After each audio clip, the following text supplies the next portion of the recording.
People on the ground tell Global News the situation is volatile and changing quickly. The communities of Fort Fitzgerald, Fort Smith, and Smith's Landing First Nation have an evacuation order in place. The order was issued Saturday as a precaution due to concern that the out-of-control wildfire could cut off access to Highway 5, the only road in and out. High temperatures and strong winds have fueled the fire, now cutting off access to parts of the highway. Evacuees started making their way to Hay River and High Level last night.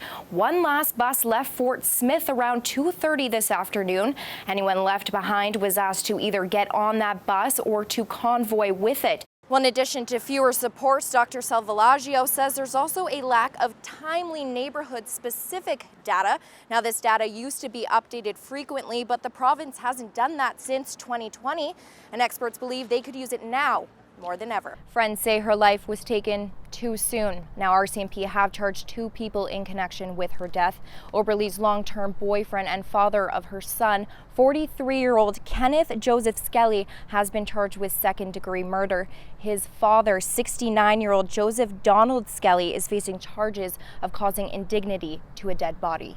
Day 2 of search and rescue efforts at Astoden Lake in Elk Island National Park. RCMP confirmed a 42-year-old male from the Edmonton area went missing while paddleboarding on Saturday. Emergency crews were called at 5:20 Saturday evening. RCMP say a pair of paddleboarders set out on the lake when they lost sight of each other. Police say one man remains unaccounted for. Search and rescue efforts began on Saturday and went on until about 9 p.m. Crews were back on scene early Sunday morning and have closed the lake to the public as well as multiple roads inside the national park. It was a busy morning for St. Albert fire crews who responded to an early morning blaze that sent one person to hospital with non-life-threatening injuries.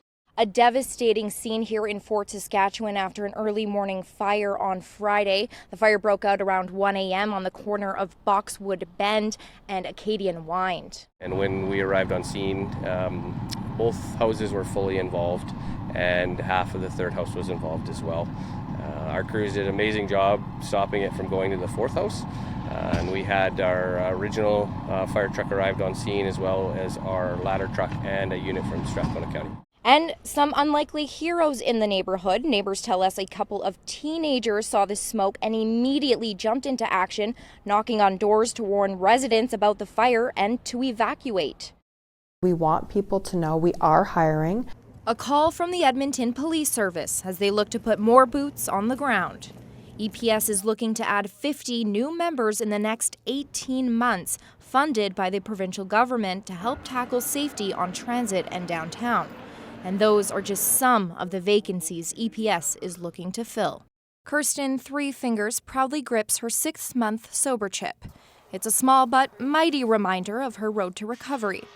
The token marking the longest stretch of sobriety for the 23-year-old who's been battling addiction since she was a child. I didn't know what I was putting myself through. I thought it was, fun because I was always around it.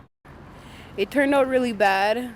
Three Fingers lived with trauma as a child. She turned to alcohol at 12 years old. By 18, she was living on the streets and using hard drugs.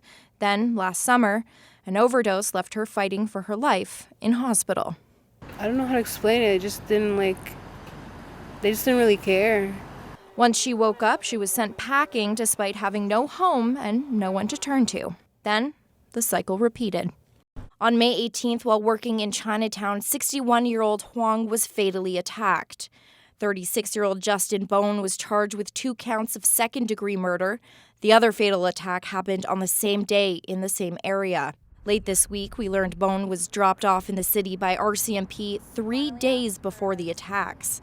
Some Alberta doctors are warning we are in a doctor shortage crisis, resulting in patients defaulting to the emergency room.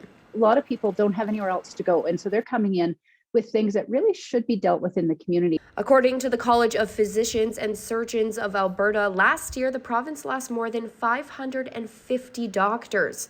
Compare that to 2017, when our province lost about 350.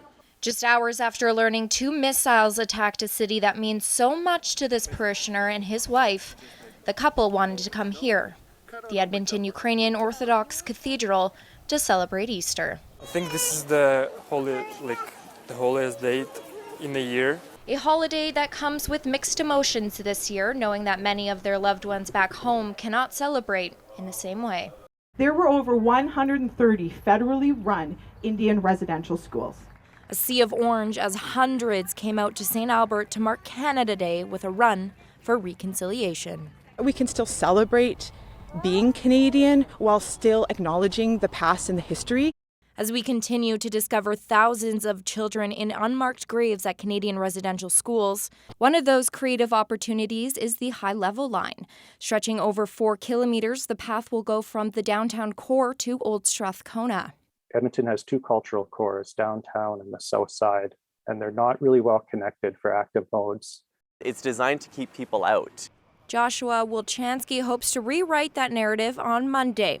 He's a proud member of the LGBTQ community and is running to be the next councillor in Ward O'Damon. I think that it's really important that our next council is ready to bring about change.